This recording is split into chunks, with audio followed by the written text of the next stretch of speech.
walk this earth like a god. You scared? What?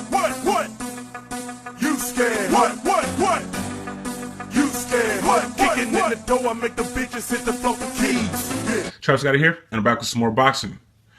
You know, I've really been trying to avoid entertaining this nonsense about Danny Garcia fighting John Molina Jr. Now, y'all know Danny Garcia was rumored to be fighting Andre Berto, right? I've been knowing this ever since Andre Berto fought Victor Ortiz. They was saying on air that the winner of that fight is going to get a crack at the WBC title.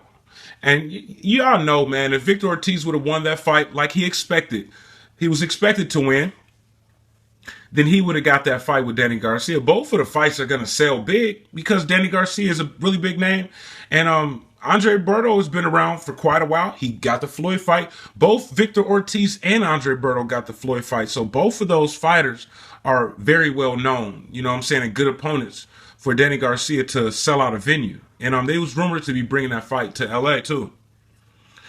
So, you know, man, I gradually started hearing about John Molina Jr. as a potential opponent for Danny Garcia, and I really been like trying to ignore it. I was hoping that it was just rumors, but it's not, man. John Molina Jr. said that you know, they had some talks about possibly making that fight, and Andre Berto he tweeted a meme of you know, Danny Garcia avoiding him to fight John Molina Jr. or some shit. Now, John Molina Jr. just beat Ruslan Provodnikov, right? He kind of like ruined Ruslan Provodnikov's coming out party because he was just now making his debut on Showtime, I believe. Or he had some kind of new deal with Showtime, and they were saying that, you know, Provodnikov would have got the Broner fight if he would have won, but John Molina Jr. fucked that up. And guess who John Molina Jr. lost to? He lost to Adrian the Problem Broner. Yeah, I shouldn't hold a loss over a fighter's head, you know, because fighters do get better. But, you know, and Adrian the Problem Broner don't really get the credit that he deserves. You know, I've seen the interview recently with John Molina Jr. by a fellow YouTuber, and you know, he was asked about the Broner loss, and he was saying, yeah, you know, I had an off night basically, and that's one fight that I'm not proud of, you know, but nobody will really just say Broner is a great fighter, and you know, I just couldn't do anything with him. You know, he has an amazing defense. You know, nobody talks like that. You got to make excuses. I guess you got to make excuses because now, you know, Broner went from like being overrated to now underrated. You know, people don't really give him much respect when he's really a great fighter. He just came up short a couple times. But that's what happened when you're willing to fight everybody. You know, Broner picked Maidana. His promoter didn't pick Maidana. His promoter picked the Paulie fight for him. It was him wanting to prove himself, and he picked Maidana. And, you know, he fought Porter too. You know, a lot of these fighters is ducking and shit. But, you know, John Molina Jr. got shut out by Adrian the Problem Broner. So, I mean, he lost all 12 rounds in extremely boring fashion. Now, it's not me getting punched in the face out there. So, you know, it's easy for me to say, like, you know, kind of, he should have stepped on the gas or did more, but he was trying to do more. He just couldn't, you know. So seeing that performance and how it one-sided it was, I don't want to see him fighting no Danny Garcia. It's just going to be the same type of fight. You know, Adrian Broner is like 5'6", 5'6.5".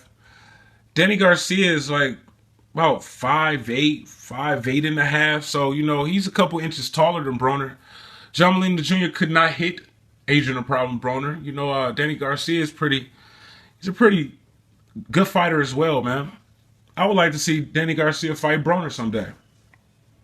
But, you know, you're going to be fighting a taller fighter, man, and maybe a naturally bigger man and Danny Garcia. And I think that Danny Garcia, he would easily win that fight, man. You know, hopefully it would be entertaining.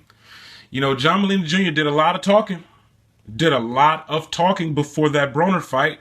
I know y'all probably don't remember. He dropped some rap song that was a diss to Adrian Broner or some shit like, and he was talking all this shit like begging for that fight. And then he got in there and he looked like shit. You know, so after seeing that fight, I mean, with all due respect, I don't want to see him get in the Danny Garcia fight. You know what I'm saying? Yeah, the Ruzin Provodnikov win, that's a good win, you know, but for you to leave 140 and then get a crack at the 147-pound welterweight title against Danny Garcia, when you got shut out by Broner at 140, and now you moving up in weight, I don't want to see it. And Danny Garcia need to cut this shit out. Sit your ass down, man. I mean, fight Andre Berto. That's going to be a tough fight. That would have been a tough fight for Danny Garcia. You know, I was thinking, man, you know, if he was to take that fight, and Berto was a pretty strong fighter, man. He got a lot of power.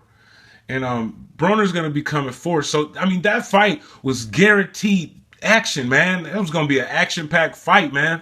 You know, I really wanted to see it, but I don't know what Danny Garcia is doing, man. And you can't really explain it. And look at this bullshit, man. You know, they came out with this article and shit, right? They lying. They just constantly lie. Motherfuckers don't give a fuck about us for real as boxing fans. You know, they see us as consumers. It's pretty much what we are, but, I mean, you know, show us some fucking respect. Now, they released this statement. I mean, it was really kind of like a blank statement because neither fighter said anything. I don't know if it was PBC or but whatever the fuck, man. It was on BoxingScene.com. And they said, if Danny Garcia wins his next bout, presumably against John Molina Jr., multiple sources have confirmed that the undefeated WBC World Welterweight Champion likely would face Keith one-time Thurman in his following fight. It sounds good, don't it?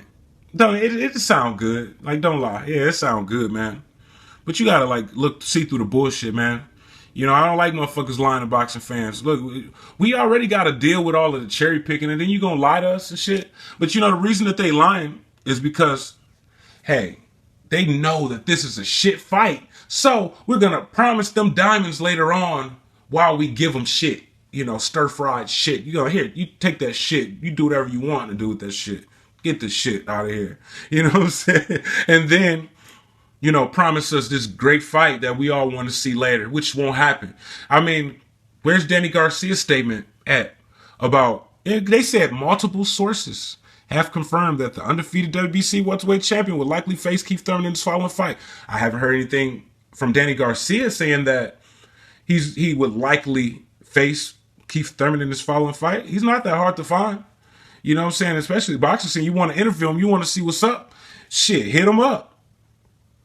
Get Al Heyman on the phone. Tell him to, you know, contact damn Danny Garcia. Let's see. Let's see if you really want to make that fight. Because Keith Thurman want to make that fight. But Keith Thurman, he hasn't said anything. And he was trying to track Danny Garcia down. You know, he went to the Paulie fight. And then he was trying to fight Danny Garcia. So was Sean Porter. Man, everybody at 147 was looking at Danny Garcia like they wanted to fight him when he first moved up. And Danny Garcia was like, well, hey, why y'all worried about me? I just got up here. You know, y'all been at 147 all this time and y'all ain't even fighting each other. Y'all need to fight each other. That's what he said. And y'all saying some multiple sources. Multiple sources, my ass. That ain't say shit. You know what I'm saying? I can say that. Okay. Multiple sources has told me that Danny Garcia and Keith Thurman isn't going to fight by January. Is that what they said? January? You know what I'm saying? But, well, they said his following fight. But still, I'm telling y'all my sources. You know what I'm saying? Travis Gotti boxing sources.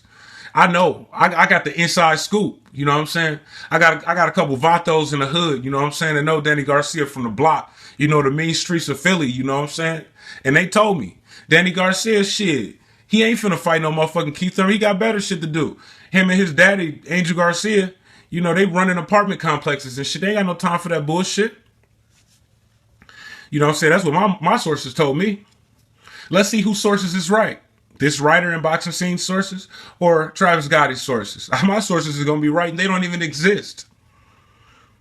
So, you know, it would be nice to see that fight, man, but I don't think that fight is going to happen, man. You know, I don't think they had a lot of stars in PBC, especially in the welterweight division, man. And I don't think PBC's budget will cover that fight to pay both fighters what they deserve. They would have to make that a pay-per-view fight.